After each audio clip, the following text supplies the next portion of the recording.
Welcome to the Learning Pines YouTube. We hope this video helps. You start by making sure you can record. You must be the meeting organizer or have the recording privilege enabled by IT. Join on the Teams desktop app because the web or mobile clients may limit features. Once in the meeting, tell participants you will record for notes and compliance. This creates consent and clarity. Then open the meeting controls and look for the Record and Transcribe button. Click it to begin cloud capture, which stores the file in OneDrive or SharePoint automatically. Once recording is active, manage it from the meeting toolbar. You can pause to skip breaks, then resume to continue the same file.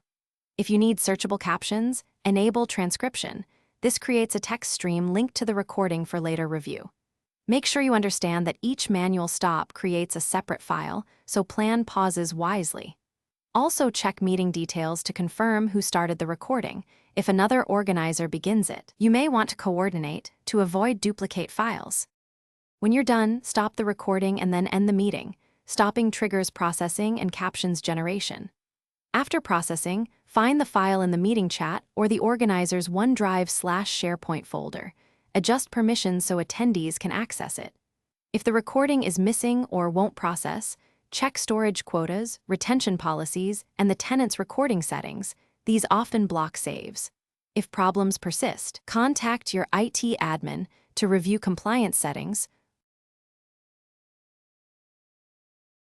Thanks for watching. Consider subscribing if we helped you.